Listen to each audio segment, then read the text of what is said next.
안녕하십니까? 피부 생리학. 네, 우리가 이번 시간은 피부 생리학 우리가 10강에서 그 화학적인 요소, 피부의 화학이라고 하는 그런 주제로 같이 이제 공부를 하고 있는데요.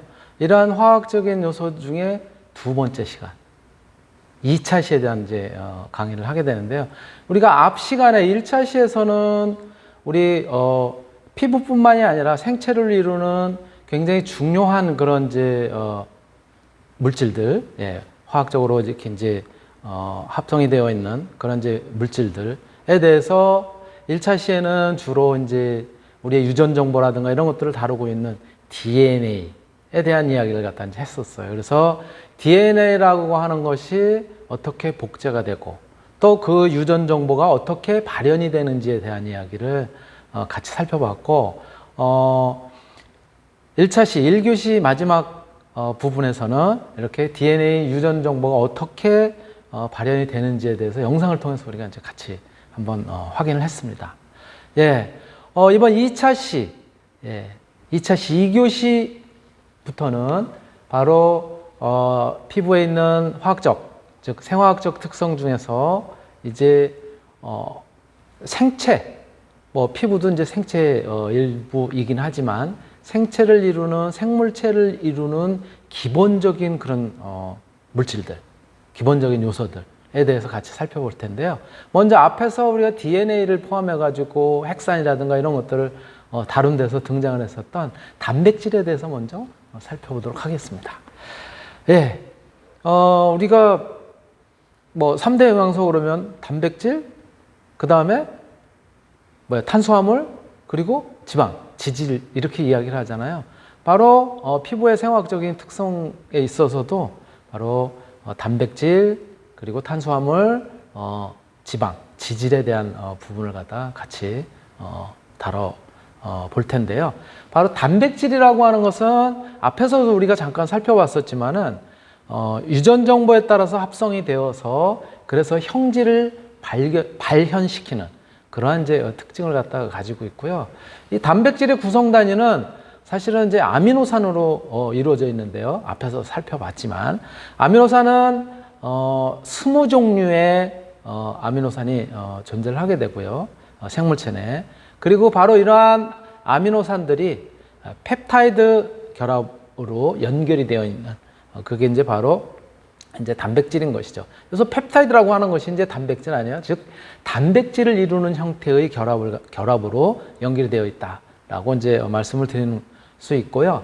바로 이러한 단백질이라고 하는 것은 세포막의 성분을 갖다가 이루기도 하고 또 효소의 주성분이기도 합니다.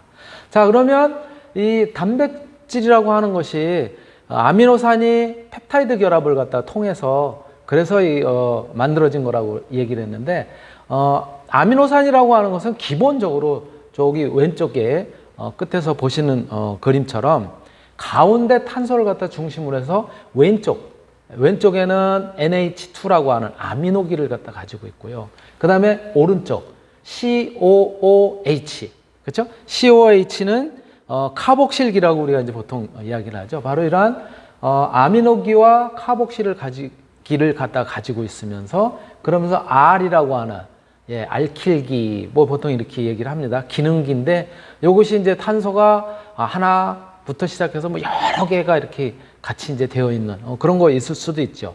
이러한 형태의 기본 구조를 갖다 가지고 있는 것이 아미노산이에요. 바로 이러한 아미노산이 요 가운데 보시는 것처럼 저 R의 종류에 따라서 아미노산의 종류가 굉장히 많아지는 거죠. 기본적인 형태는 이제 저런 형태인데 그러한 아미노산의 종류가 이제 20종 정도 있다고 했잖아요. 그런 아미노산이 첫 번째 아미노산 또 다른 아미노산이 결합을 하면서 이때 물이 빠져나오면서 이제 결합을 하게 되는데 요 결합되어 있는 이러한 결합을 갖다 우리가 펩타이드 결합 이렇게 이야기를 하고요. 그래서 바로 이러한 펩타이드 결합을 갖다 통해서 만들어진 단백질이라고 하는 것은 바로 그 단백질의 구조가 여기 나타나 있는 것처럼 아미노산 이것이 하나 또는 어떤 것들은 두세 개가 이렇게 묶여 있기도 하고 또 밑에 여기 보시는 것처럼 세 개의 아미노산이 묶여서 트리펩타이드 결합을 하기도 하고 이런 것들이 막 여러 가지가 이렇게 얽혀 있는 이런 것들이 결국은 폴리펩타이드라고 이야기할 수 있고요. 바로 그러한 형태를 갖다 가지고 있는 것이 단백질 구조인 거죠. 예, 바로 우리가 이 단백질이라고 하는 것들이 결국은 생체 내에서 생물체 내에서 이제 기능을 갖다가 이제 나타내게 되고 발현을 갖다 이제 시키게 되는데 그 중에 하나가 이제 뭐냐면 물질 대사예요. 물질 대사라고 하는 것은 생명체 내에서 물질이 합성되거나 또는 분해되는 그런 것들을 갖다가 물질 대사 이렇게 이야기를 하고 있는데요. 바로 이렇게 분해되거나 합성되는 이 단백질 같은 경우도 결국은 뭐예요? 아미노산이 같이 펩타이드 결합을 통해서 합성이 돼서 그렇죠? 더 커다란 그런 분자의 단백질을 갖다 만들어내는 거 아니에요? 그러한 것들은 효소라고 얘기하는 다른 표현으로는 생체 촉매라고도 이야기하는데요. 이런 것들의 도움을 받아서 이제 일어나게 되는 것이죠. 바로 이러한 단백질이 가지고 있는 이렇게 만들어진 단백질이 가지고 있는 일반적인 특성이라고 하는 것은 먼저 단백질이라고 하는 녀석은 조금 전에 우리가 구조, 전체적인 형태에서 본 것처럼 기본적으로는 탄소와 수소의 결합을 하고 있는데 바로 거기에 또 산소도 같이 결합이 되어 있고요. 그리고 아미노산을 갖다가 이루게 되어 있는 아미노기를 갖다 이제 구성하는 그런 질소 이런 것들이 같이 포함이 되어 있어요. 그래서 단백질에는 탄소, 산소, 수소, 질소 이런 것들로 이제 이루어져 있고요. 바로 이 질소라고 하는 것은 우리 공기 중에 굉장히 많이 포함되어 있죠. 공기 중에 있는 질소를 갖다가 활용해서 식물들이 바로 이제 질소를 고정하게 되죠. 그렇죠? 고정해서 그래서 뭐 콩단백질이라든가 콩과 식물들이 이제 많이 그런 역할을 주로 하게 되는데 예, 콩단백질이라든가 이런 것들을 이제 만들기도 하고 또 그렇게 만들어진 식물을 갖다가 또 뭐예요? 이제는 이제 초식 동물들이 먹으면서 또 체내에서 예, 대사를 통해 가지고 단백질과 합성을 하게 되는 것이죠.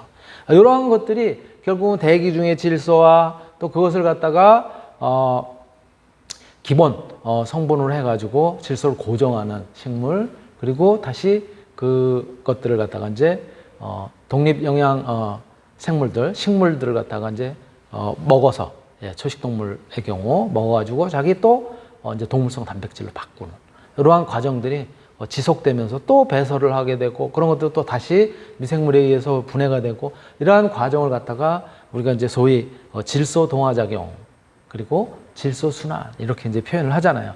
이러한 형태로 우리 자연계에는 질소들이 순환을 하고 또 존재를 한다라고 말씀을 드릴 수가 있고요. 자, 이러한 단백질의 화학적인 특성은 앞에서도 조금 전에도 말씀드렸었던 것처럼 단백질은 이 아미노산으로 구성이 되어 있다. 예. 이 아미노산의 구조는 아미노기와 탄소를 중심으로 해서 아미노기와 그리고 카복실기를 갖다가 이제 함유하고 있다. 카복실기 COH죠. 그렇죠? 그래서 여기 밑에 아미노산의 기본 구조 보시면은 저렇게 탄소를 중심으로 해서 아미노기와 그리고 COH인 카복실기를 갖다가 포함을 하고 있으면서 거기에서 R이라고 하는 알킬 그룹이라고 하는 것은 탄소가 뭐 하나짜리가 될 수도 있고 두 개짜리가 될 수도 있고 세 개짜리가 될 수도 있고 이러한 여러 가지들이 여기 이제 붙을 수가 있는데 이것에 따라서 이 아미노산의 종류가 이제 여러 가지가 나타나게 되는 거죠. 이러한 아미노산들이 펩타이드 결합으로 이제 연결이 되어 있는 것이 단백질인 것이고요. 이 아미노산이 가지는 곁사슬, 즉 R이라고 하는 이런 것에 따라서 아미노산은 그 종류가 이제 달라지기도 하고 또 사람 몸에서는 단백질 생성에 사용되는 그 아미노산이 조금 전에 잠깐 언급한 바와 같이 20종 정도 존재를 하고 있는 것이죠. 예. 바로 이러한 이제 아미노산들이 펩타이드 결합을 통해 가지고 그래서 이제 단백질을 이루게 되는데 바로 이 펩타이드 결합이라고 하는 것은 저기 왼쪽에 맨 처음에 보시는 것이 저기 알라닌이라고 하는 그런 이제 아미노산이에요. 그 다음에 두 번째 있는 것이 세린이라고 하는 아미노산이에요. 예. 요 알라닌하고 세린이 펩타이드 결합을 하는 과정에서는 앞에서도 잠깐 보셨던 것처럼 이렇게 OH기와 H라고 하는 예, 아미노기가 가지고 있는 H 그 다음에 카르복실기에 있었던 OH가 결합을 해서 물을 형성을 하면서 떨어져 나오죠. 이렇게 밖으로 떨어져 나가고, 그리고 이 아미노산이 이제 결합을 하는 그런 형태가 바로 펩타이드 결합인 거고요. 그렇게 해서 이제 만들어지는 거예요. 그러면 바로 두 개의 아미노산이 결합을 해서 만들어졌다. 그래서 다이펩타이드가 되는 거고, 세 개의 아미노산이 결합이 돼서 만들어지면 트리펩타이드가 되는 거고, 그런 거죠. 그런 형태로 단백질이 이제 만들어져 간다라고 말씀을 드릴 수 있고요. 바로 이런 단백질의 화학적 특성을 갖다 이제 결정하는 데는 여기 아미노산이라고 하는 것이 걔네들의 이제 성질, 걔네들의 종류에 따라서 이제 결정이 될 거 아니에요. 바로 이런 아미노산이라고 하는 것은 이 양성 특징을 갖다 가지고 있어요. 양성이라고 하는 것은 염기성, 또 그리고 산성이라고 하는 이런 것들을 갖다가 자기네 구조에 두루두루 가지고 있잖아요. 그렇죠? 아미노기는 염기성을 나타내는 거고, 그리고 카르복실기는 산성을 갖다 이제 나타내게 되거든요. 요거 두 개를 갖다가 자기 몸체에 가지고 있잖아. 그 아미노산이라고 하는 것이. 그래서 요 두 개가 거의 아미노기 하나에 카복실기 하나가 있을 경우에는 주로 이제 중성의 특성을 나타내야 되기 때문에 중성 아미노산이 되는 거고요. 아까 앞에서 이제 R이라고 하는 것에 따라서 R이 어떤 형태로 이제 되느냐에 따라서 이제 그 종류가 굉장히 다양하다고 말씀을 드렸었는데, 바로 R이라고 하는 것에 카르복실기가 더 첨가가 되면, 카르복실기는 뭐라고 말씀을 드렸냐면 산성 특성을 갖다 가지고 있다라고 했으니까 R이라고 하는 부분에 이것이 카르복실기를 갖다 가지고 있는 녀석이 더 들어오게 되면은 이건 산성 특성을 갖다 나타내는 아미노산이 되는 거고, R이라고 하는 부분에 거기에 아미노기가 더 붙은 그런 것이 이제 들어오게 되면은 염기성 아미노산이 되는 거죠. 그리고 이 아미노산이라고 하는 것은 우리가 이제 뭐 여러분들이 아마 중고등학교 과정의 생물 시간에도 배웠겠지만, 이 아미노산은 우리가 어떤 대사작용을 하고 성장하고 하는 데 있어서 꼭 필요한 아미노산이 있어요. 바로 그거를 갖다 필수 아미노산 이렇게 이야기를 하고요. 그 다음에 뭐 없어도 크게 지장은 없는 것들 비필수 아미노산 이렇게 이야기를 하거든요. 그래서 필수 아미노산과 비필수 아미노산 이것을 포함해서 우리 사람의 경우, 대부분의 이제 동물의 경우 이제 20가지 정도가 존재를 하게 되는데요. 단백질 합성에 꼭 필요한 아미노산이 이제 20가지 중에서 필수 아미노산은 8가지. 그런데 아동기에서는 어린 시절에는 자기가 직접 체내에서 합성하지 못하는 녀석이 또 2가지가 있어요. 그래서 그걸 포함해가지고, 아동기에는, 그래서 이제 10가지 정도가 되는 거고요. 비필수 아미노산이 또 10가지.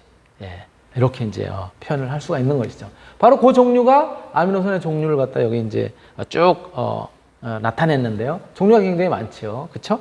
글라이신부터 시작해서 뭐 알라닌, 세린, 또 여러분들이 잘 알게 되는 뭐 우리 타이로신이라고 하는 거, 그쵸?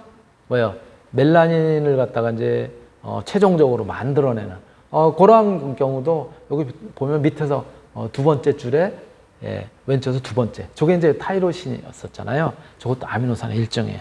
저런 것들이 이제 있는가 하면 라이신이라든가 또 알긴이라든가 뭐 글루타민산이라든가 뭐 이런 것들도 다 아미노산의 일종인 것이죠.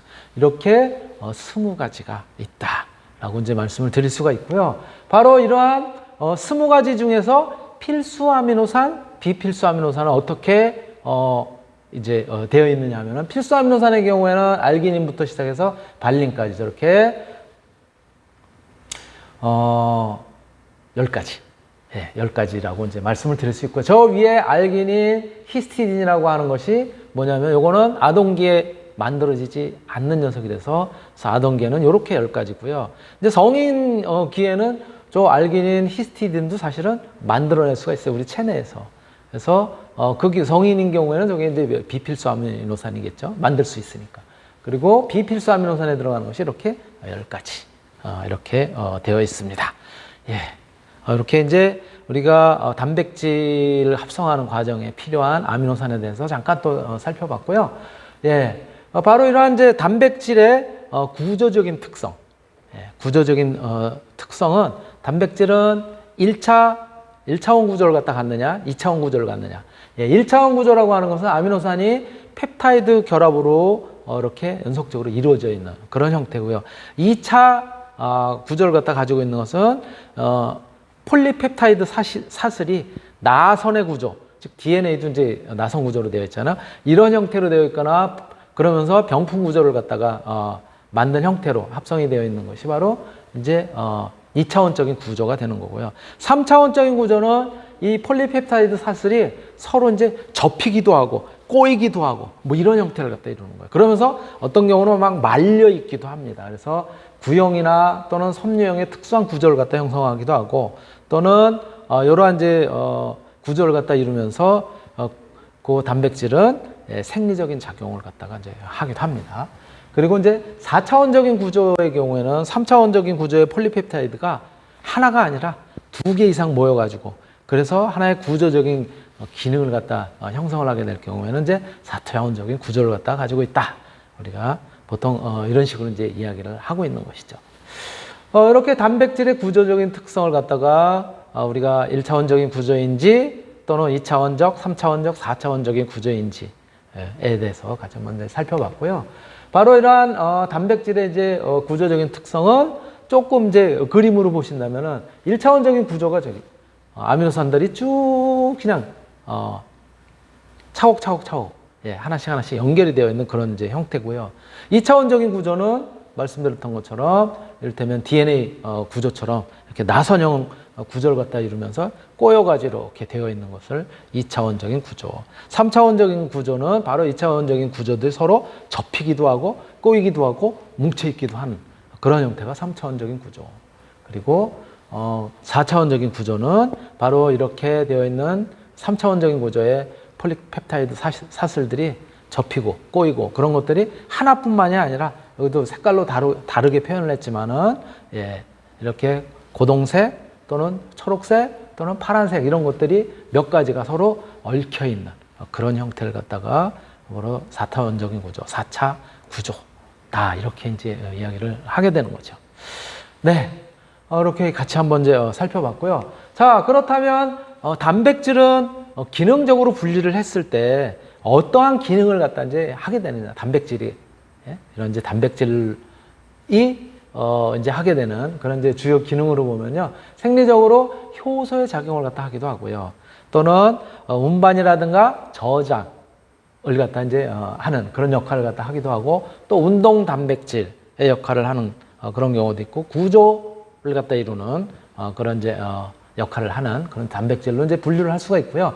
효소라고 하는 것은 우리가 물질 대사, 생체의 물질 대사를 하는 데 있어서 촉매 기능을 갖다 이제 하는 거죠. 촉매 기능이라고 하는 것은 A라고 하는 물질과 B라고 하는 물질을 갖다가 이제 반응을 시키도록 이렇게 맺어주는, 잘 반응이 되도록, 합성이 되도록 맺어주는, 어떻게 보면은 뭐라 그럴까요? 중매쟁이? 그렇게 해주고 자기는 거기에 관여하지 않고 이제 빠져나오는 거예요. 이것을 이제 촉매라고 이야기를 합니다. 즉 반응에는 직접적으로 자기가 거기 붙어가지고 어떤 물질을 갖다 만드는 것이 아니라 맺어주고 거기에 촉매 역할만 하는 거예요. 촉진하는 역할만. 그래서 촉매 기능 또는 체내 화학적인 그런 어떤 이제 합성이나 변화 이런데 작용하는 기능을 하는 것이 이제 효소이고요. 바로 그러한 이제 효소 중에 뭐 일부를 갖다 우리가 한번 생각을 해본다면 체내에서는 소화 요소인 펩신이라든가 트립신, 아밀라제, 뭐 리파제 뭐 이런 것들이 있고요. 대사 과정에 이제 관여하는 것들은 이제 대사 효소로서 알코올 탈수 효소, 또 뭐 탈산 탈수 효소 뭐 이런 것들이 있고, 탈탄산 효소라든가 뭐 등등 여러 가지 이제 그런 것들이 효소로 이제 작용하는 거고요. 또 운반이라든가 저장의 역할을 하는 단백질로서는 영양소 운반, 저장을 하는 것으로서 헤모글로빈, 미오글로빈, 헤모글로빈은 어디 포함되어 있어요? 우리 피 속에, 혈액 속에 포함되어 있잖아요. 또는 그걸 갖다 통해 가지고 이제 바로 산소 운반을 하는 역할을 갖다 이제 하게 되죠. 그 다음에 트랜스페린 같은 경우는 철을 갖다 운반한다든가, 또 지질성 단백질 이제 지질을 갖다 운반을 한다든가 그러고, 운동 단백질의 경우에는 근육의 수축이나 이완 작용을 갖다 이제 하는데 그 기여하는 것들이고요. 여기에는 액틴, 미오신 같은 경우가 이제 수축 운동을 하게 되고, 그 다음에 튜블린 같은 경우가 편모, 선모 운동을 갖다가 이제 하게 되는 거죠. 그리고 구조를 갖다가 이루는 그런 역할을 하는 이제 단백질로서는 골격 그리고 조직의 형태를 갖다가 이제 만들게 되는 그런 물질들인데요. 바로 여러분들이 잘 아시는 것처럼 콜라겐, 우리 이제 피부 생리학에서 다루었었던 콜라겐이라고 하는 것이 결국 뭐예요? 피부의 탄력이라든가 이런 것들을 이루는 근간, 그쵸? 골격이 되는 것들이죠. 그래서 피부라든가 골격을 갖다 이제 이루게 되는 거고, 또 케라틴이라고 하는 것은 뭐 우리 모발이라든가 손톱 또는 뭐 게라든가 이런 경우에도 이제 껍질 뭐 이런 것들을 갖다 이제 이루게 되는 구조 역할을 갖다 이제 하게 되는 것이죠. 바로 단백질이라고 하는 것이 이런 기능들을 갖다 이제 하고 있는 거다라고 이제 이야기를 할 수가 있고요. 바로 이러한 이제 단백질이 체내에서 하는 작용들은 다양한 유형들을 갖다 우리가 이제 생각할 수가 있는데, 첫 번째가 조직의 생성, 즉 만드는 거죠. 그리고 보수하는 데도 단백질이 쓰여집니다. 그래서 새로운 조직을 갖다 구성하기도 하고, 또는 노쇠해서 그래서 분해되는 그런 조직들은 이제 보수를 하기도 합니다. 또 두 번째로는 영양소 운반과 항체 형성을 갖다 이제 하게 되죠. 조금 전에도 이제 어떤 물질을 운반하는 데 기여를 하는 그런 역할을 한다고 그랬는데, 영양소 운반을 갖다 이제 하게 되는 것이 이제 알부민, 글로불린 이런 것들을 들 수 있고, 항체 형성을 하는 경우가 이제 감마 글로불린 이런 것들은 병원균에 대한 방어 역할을 갖다 이제 하게 되고요. 또 피브리노겐 합성, 또 혈액 응고작용 이런 것들도 마찬가지 단백질이 이제 하게 되는 거예요. 또 효소와 호르몬을 합성하는데도 단백질이 기여를 하게 되고요. 바로 그 역할로는 효소를 합성하거나 또는 호르몬을 합성하기도 하고, 바로 하나의 예로는 갑상선 호르몬, 또 에피네프린이라든가 인슐린이라든가 이런 것들을 합성하는데도 단백질들이 관여를 하게 되는 것이죠. 이 이외에도 포도당의 신생, 즉 포도당을 갖다 이제 만들어낸다라든가, 또 에너지를 갖다 공급하는 그런 역할도 이제 하게 되죠. 에너지원이 부족하게 되면 여러분들 뭐 우리 고등학교 생물 시간 이럴 때도 이제 배웠었지만, 단백질이 분해되면서 포도당을 갖다 이제 생산하는 포도당 신생이 이제 발생되면서 1g당 4kcal를 갖다가 열량을 갖다 이제 발생시키게 되는 것이죠. 그리고 다섯 번째는 체액의 수분 조절, 그 다음에 산염기의 평형을 유지하는 역할도 이제 하게 됩니다. 그래서 수분 조절로서는 특히 삼투압에 영향을 줘서 세포막을 통해서 액체가 이동하는 그런 데 이제 관여를 하기도 하고요. 또 그런데 이제 장기간 단백질 섭취가 이제 부족한 경우에는 바로 이러한 삼투 현상이 적절하게 일어나지 못하기 때문에 부종, 즉 붓는 거죠. 몸이 붓는 그런 현상들이 이제 발생되기도 하죠. 또 산염기를 갖다 조절하는 역할도 하게 되는데요. 단백질은 체내에서 산, 염기의 이제 양쪽의 그런 역할을 수행을 할 수가 있기 때문에 통상적으로 체내에서 체액은 약알칼리성의 이제 상태, pH가 한 7.4 정도 유지를 할 수 있도록 그렇게 이제 작용을 이제 하고 있습니다. 보통은 이러한 것들이 바로 단백질이 이제 체내에서 우리 생체내에서 작용하는 것들이고요. 여섯 번째로는 생리활성 물질 합성, 그리고 지질성 단백질을 갖다가 단백질의 성분을 갖다 이루는 그런 역할도 하죠. 그래서 생리활성 물질을 합성하는 데는 세로토닌 호르몬 또는 타우린이라든가 글루타치온이라든가 이런 것들을 갖다 이제 합성하기도 하고요. 또 지질성 단백질을 갖다 이제 합성하는 경우에는 중성지방이라든가 콜레스테롤 또는 지용성 비타민을 갖다 이제 운반하는 그런 역할도 단백질이 체내에서 작용하는 그런 것 중에 이제 하나입니다. 그런데 우리가 이러한 단백질, 이렇게 중요한 생체내에서의 기능을 하는 단백질이 부족할 경우, 결핍이 되어 있을 경우에 나타나는 현상으로는 어떠한 것들이 있냐? 크게 아주 두 가지를 갖다 들 수가 있는데요. 그 중에 하나가 뭐냐면은 첫 번째가 콰시오커 병이라는 거예요. 콰시오커 증이라고 하는 거예요. 바로 이 콰시오커 증은요, 여기 사진에서 보시는 것처럼 이렇게 특히 단백질이 결핍되어 있는 아프리카의 이제 기아에 허덕이는 그런 이제 어린아이들에서 이제 많이 나타나게 되는데요. 원인은 장기간의 심한 단백질 결핍으로 이제 일어나게 되고요. 그래서 아프리카 또는 저개발 국가의 이육이 또는 그 직후의 유학에서 이제 주로 나타나는 현상으로 이 사진에서 보시는 것처럼 배가 볼록한 형태, 전체적으로 부어 있는 상태예요. 이게 살이 쪄서 이렇게 통통해 보이는 것이 아니라 부어 있는 형태예요. 그래서 근육이 약화되어 있고 지방 조직이 있기는 하지만 부어 있는 상태, 이런 형태. 그래서 배가 볼록한 형태를 갖다 보이기도 하고요. 이런 단백질이 결핍이 되면 성장이 지연이 되기도 하고, 그리고 지방간, 머리털의 색 변화가 있기도 하고요. 피부염이라든가 소화흡수 장애 이런 것들도 있고요. 신경장애로서는 신경질적이면서 무감각한 그런 특성을 갖다 보이기도 합니다.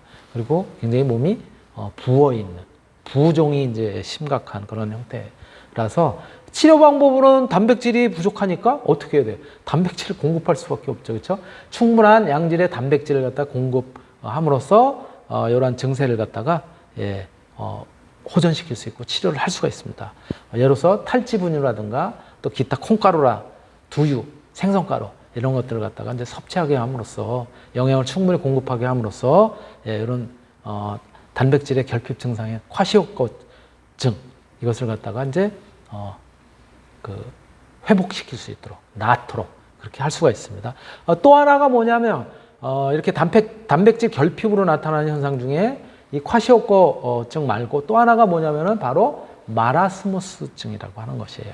이 마라스모스증의 경우에도 마찬가지로 단백질 결핍에 의해서 일어나는 그런 이제 증세예요. 또 단백질뿐만이 아니라 이제 열량이 결핍되는, 즉 못 먹어서. 그래서 이제 나타나는 그런 것들이고요. 사진에서 보시는 것처럼 이렇게 얼굴이 늙어 보이는, 그리고 어린아이가 못 먹어가지고 이렇게 갈비뼈만 나와 있는, 굉장히 수척해 보이는 그런 형태이죠. 그리고 근육이 약화되어 있고 지방 조직이 소실되어 있는 이런 형태로 나타나게 됩니다. 주로 저개발 국가, 기아에 허덕이는 그런 국가의 이후기 또는 그 직후의 유아기에서 많이 나타나는 거죠. 그래서 콰시오코증하고 또 이 마라스모스가 아주 대표적인 단백질 결핍의 그런 증상으로 나타나게 되는 것이고요. 심하게 마른 형태로 애늙은이 모습을 갖다 이제 보이게 되는 거죠. 그리고 피부라든가 모발에 이제 문제도 있고 또 간 기능이 그럼에도 불구하고 이제 간 기능은 이제 정상인데요. 이 경우에는 이제 이렇게 부어 보이는, 보시는 것처럼 부어 보이지는 않잖아요. 그렇죠? 홀쩍 말라 있는, 그죠? 못 먹어서 마른 것처럼 이렇게 이제 보인단 말이에요. 그래서 부종은 발생 안 하는 그런 이제 특징을 갖다 이제 보이고 있죠.